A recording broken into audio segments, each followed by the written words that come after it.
All right. Well, without further ado, I do want to go ahead and introduce our guest. And, one of the great things, I'm glad we can still get together this way. It's not the way it was originally intended. We thought we were going to do this session at the CASA offices and kind of, do a tour, learn more about them there in person. But this can work too, and it's still an opportunity to get together and celebrate a Mizzou alum that's doing well and learn more about what they're doing. But one of the things I like about doing introductions is it gives me a chance to brag on the person about things that they probably wouldn't say about themselves. And so Laura Farmer is the director of CASA in Southwest Missouri. And she has had a wonderful career there. I think she's a recognized leader in the community. She was recently nominated as Nonprofit Director of the Year in Southwest Missouri. And she was also recently selected among 18 leaders nationwide to serve on the Urban Leadership Council for the national organization of CASA. She's also been recognized in Springfield Business Journal's 40 Under 40. And so some much deserved honors there. She does a great job. I hear some things, from some council members. We have at least one council member, Tyler Gunlock, that serves as a CASA volunteer, and some other friends that do, and they always have nothing but praise for Laura and the work that she's doing there. She is a Mizzou alum, social work degree in 2007. And this is our opportunity to learn more about her and for her to educate us on CASA and what it does. Thank you, Laura, for being our guest today. Well, thank you for asking me. I know whenever David asked me to do this, I'm like, why would anyone want to hear about me? I don't like to talk about myself, but I love to talk about CASA, and I'm very passionate about our mission. And so I'm really pleased to be with you all today to give you a little insight into what we do at CASA, and then, you can learn a little bit about me at the same time. Yes. And the chat is open. If people have individual questions they want to ask, we can do that. I have some that I'm going to ask, and some things that Laura may want to share, but please enter in on chat if there's something you want to comment or ask as well. So just to begin off, start off, tell us about your organization, about CASA, and what it does in the community.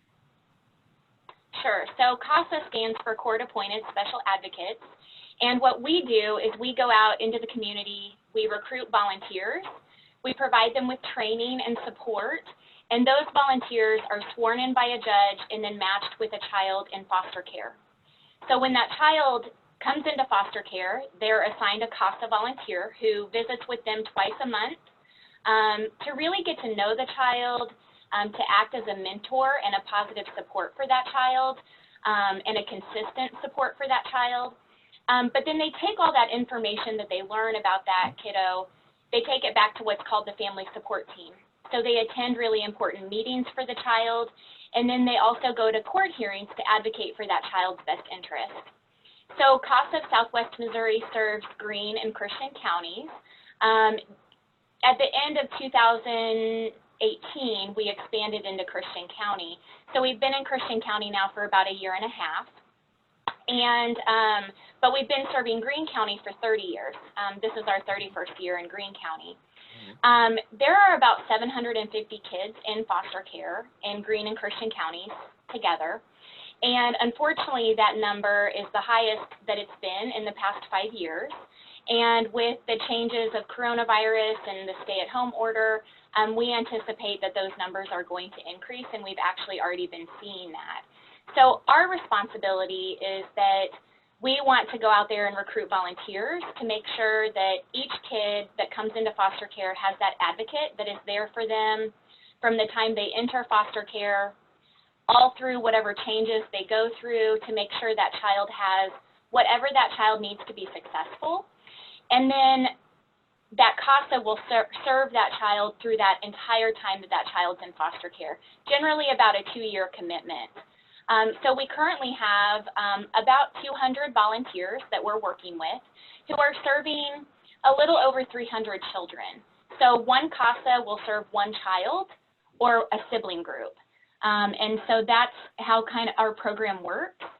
So we have a big responsibility to make sure that kids' best interest is heard, that kids aren't lingering in foster care. Unfortunately, our system is very overwhelmed. I have a lot of respect for case managers who work for kids in foster care. That's where I started my career 15 years ago, is as a case manager for kids in foster care, and I've kind of worked my way up to now where I'm an executive director of an organization serving these kids. So this is my heart, this is my passion. I feel like it's my calling in life. And I want to make sure that, you know, when kids come into foster care, it's unfortunately due to abuse and neglect. And a lot of times our kids don't feel like they matter. They don't feel like their voice is being heard. They don't feel like someone is in their corner. And that's what our CASA volunteers do, is they make sure that these kids know that they're cared about, that their voice is heard, and that they're at the heart of every decision that is made about them. You know, I think foster care is a very chaotic time for kids, so to have that consistent support is very important. In the past 2.5 years that I've been with CASA, we have grown considerably, and our goal is to serve every child in foster care. So to know that currently we have a waiting list of over 100 kids waiting for our CASA just since January 1st of this year, that, you know, it gets at me, because these are kids. Every child has a name, every child has a story.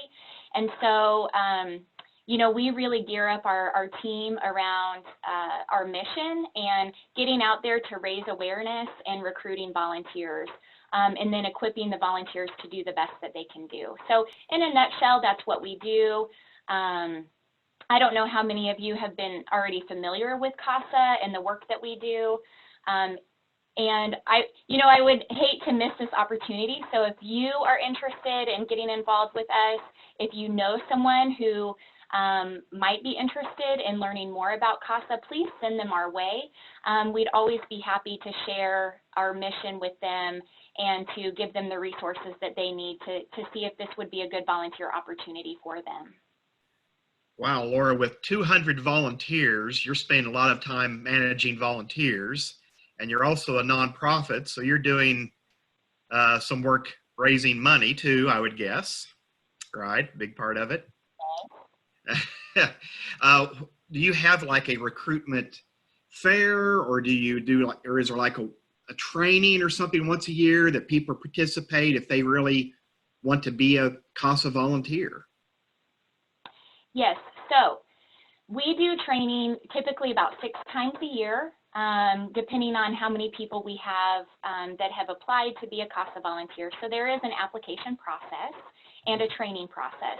So currently, because of COVID-19, all of our training and interviews and everything have moved to online. So we use Zoom for that.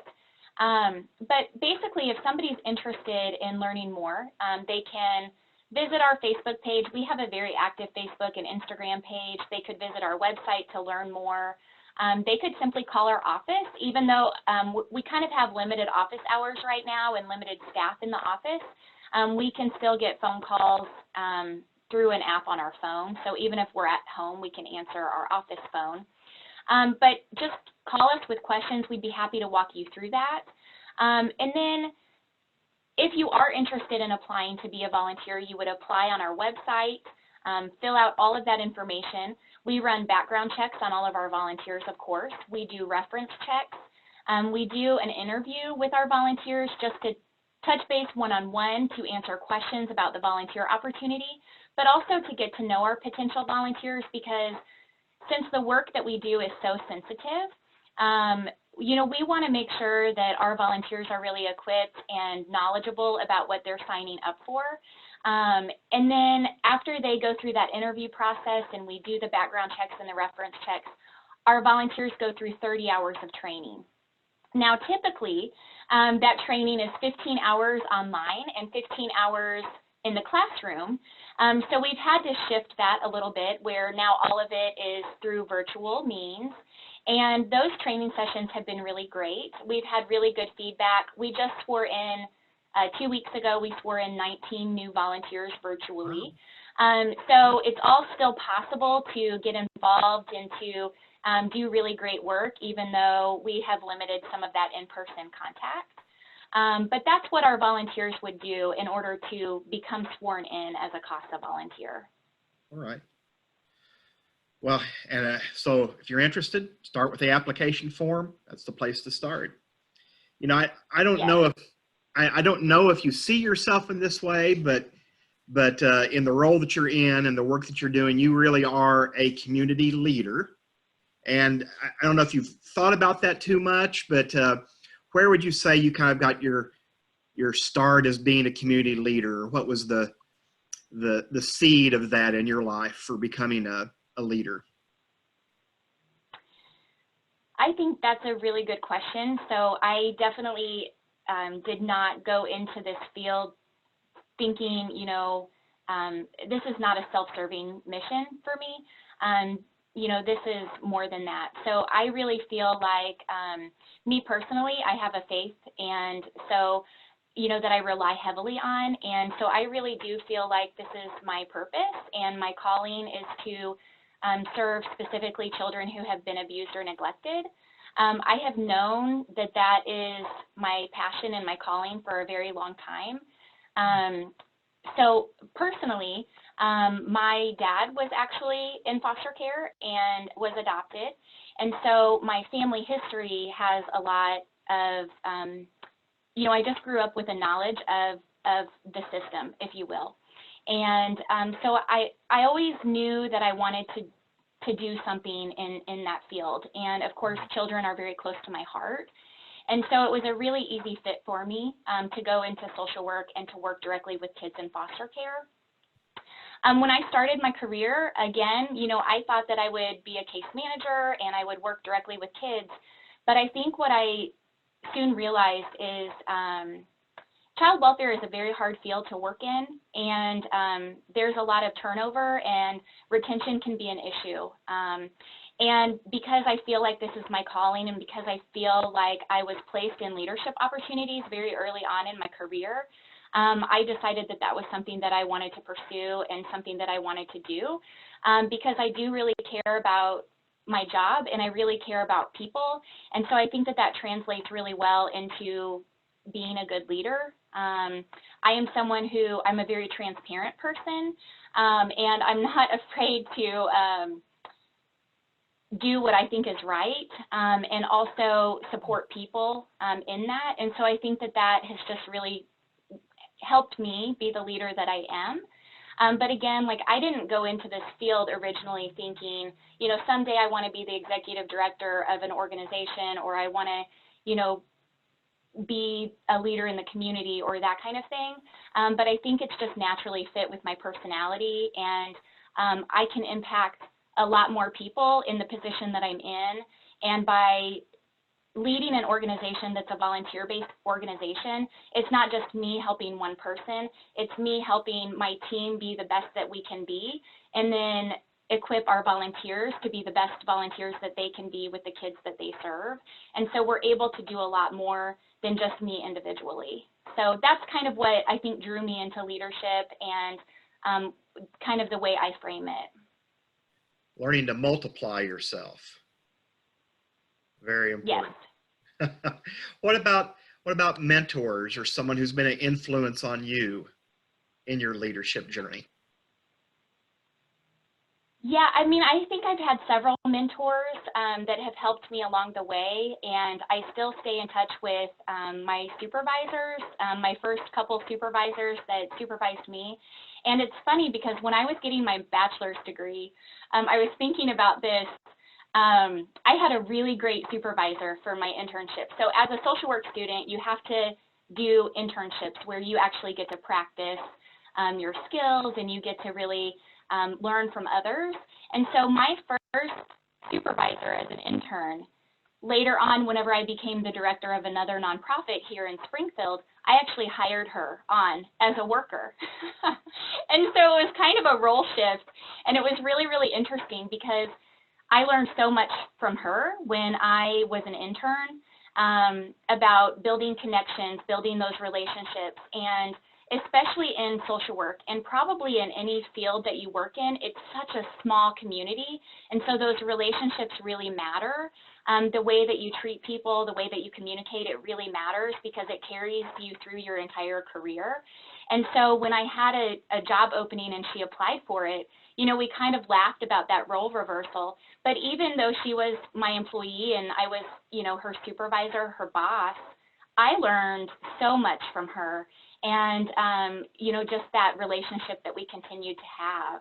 So, you know, I've had various mentors throughout my career.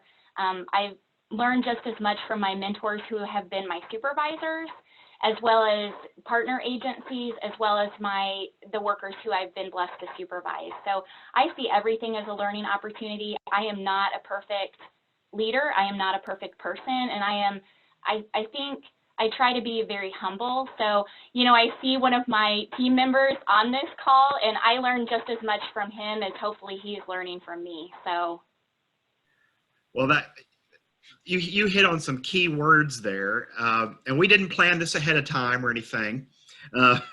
We're doing an online class right now called The 21 Indispensable Qualities of a Leader. It's based on the book that John Maxwell wrote. And so I was going to ask you about what you feel are some important characteristics for every leader, but you kind of already mentioned two of the key ones. You've said relationships and teachability, or willingness to learn new things. And we just talked about in that class relationships. So we didn't plan that ahead of time, but you sure hit on a couple of important ones. Are there some other characteristics that you might add to that list, or? Yes. I think one of the qualities that I feel is very important for a leader to have is transparency. I don't know if that's one of the 21 that he talks about, but being transparent, I think, is a very important quality. So I am not all-knowing. I'm not omniscient. I don't have all the answers. I don't want my team to think that I have all the answers. So one of the things that we have done at CASA over the last 2 years is we have implemented the Great Game of Business. And in order to be really effective in that type of business model, you have to be a very transparent leader. And so we have a lot of conversations that, you know, maybe would be uncomfortable for some people as leaders. I don't believe that I have all the answers. I want my team, in order to have their buy-in and to have their ability to like move forward, I think it's very important that they engage in the way that we build our program, the way that we implement our program, as well as you had mentioned fundraising and all of those things. It's very important that we get their buy-in. So being transparent and having the ability to listen to others, I think is a very important quality for a leader to have. Yeah, those are key examples too, then. Are you finding that there's some special barriers to any of that in the Springfield area, or are there some special leadership needs that are missing or challenging in the Springfield area? Or is that more of just, maybe those things are just more universal to everybody, but thinking specifically about the Springfield area, are there special barriers to being a leader in the Springfield area? I don't know that I have found any special barriers to being a leader in Springfield per se.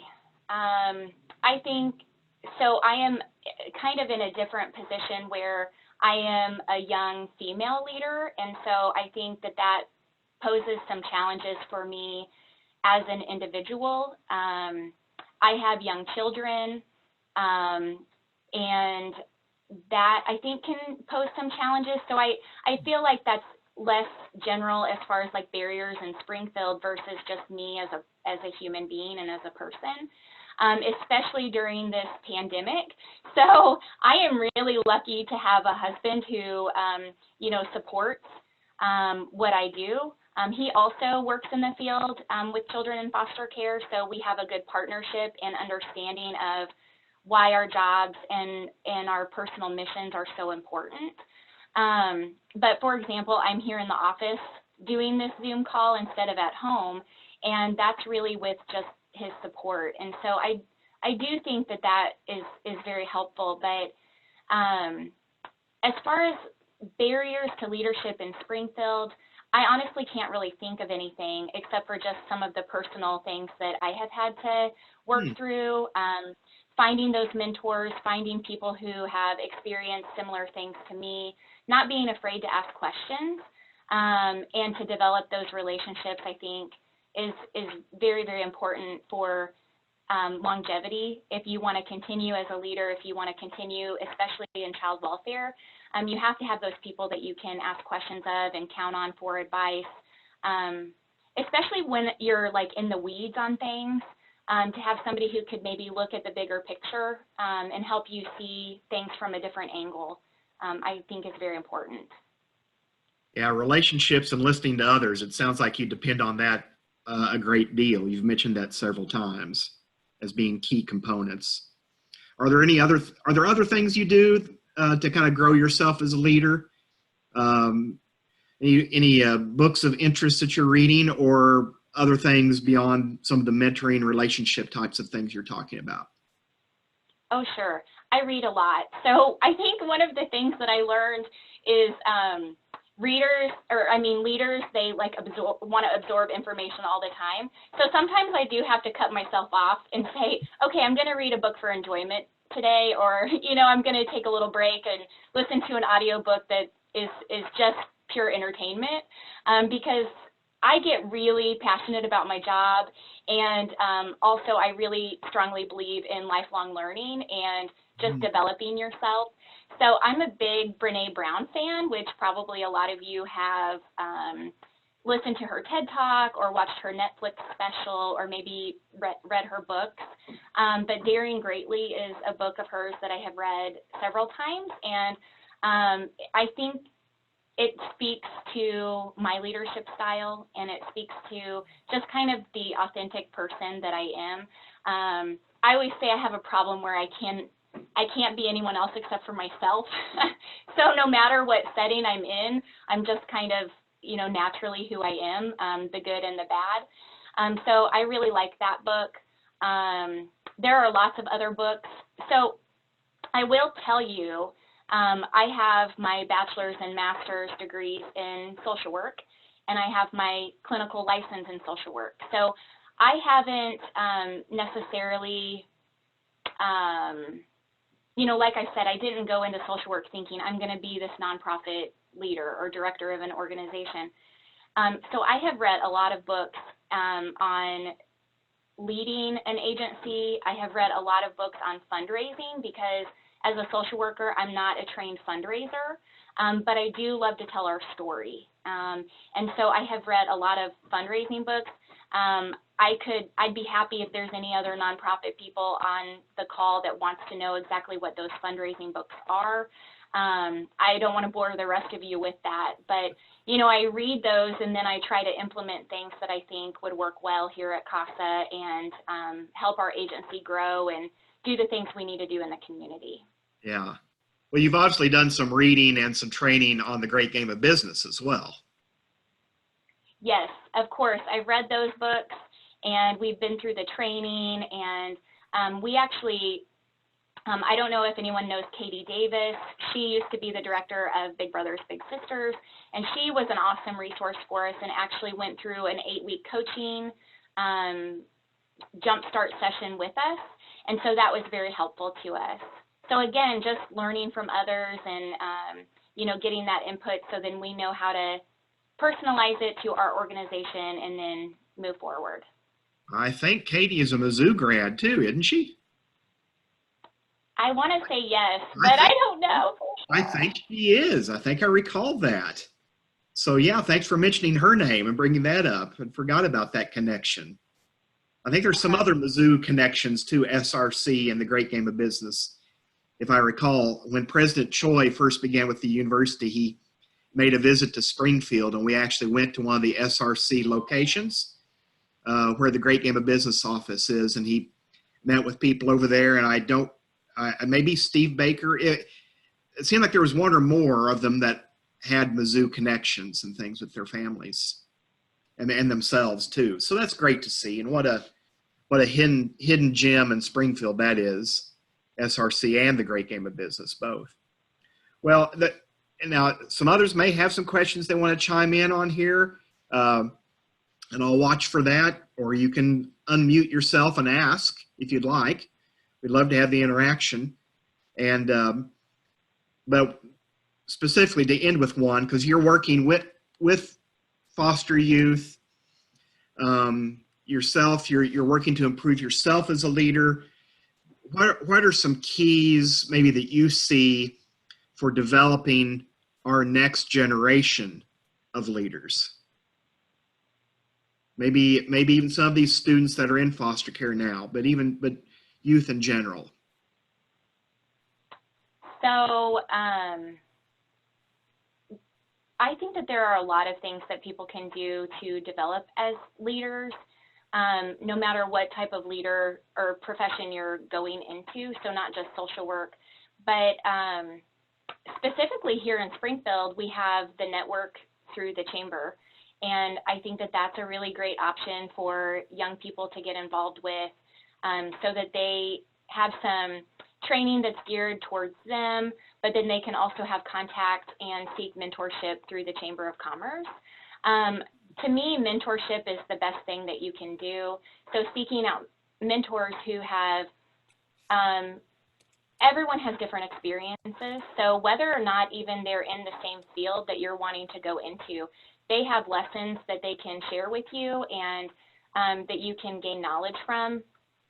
So I also supervise a lot of interns. So I want to say in my career as a social worker, I probably supervised like 20 interns.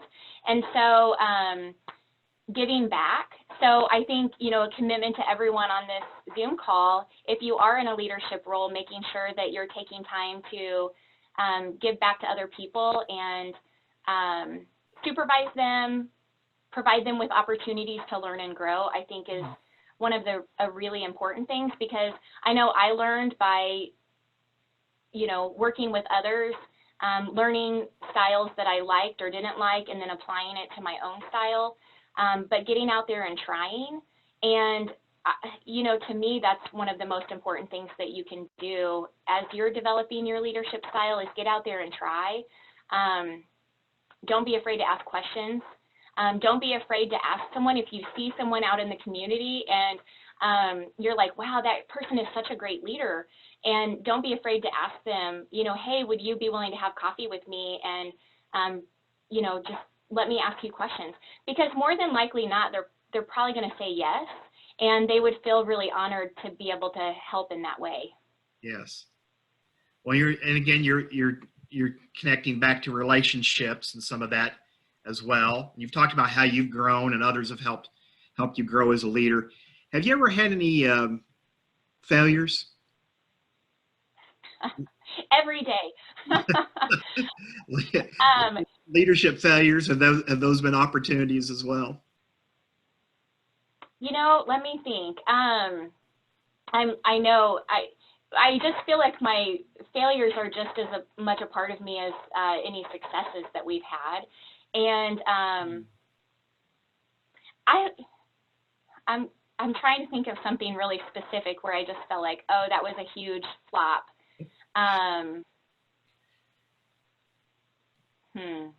That is a really good question.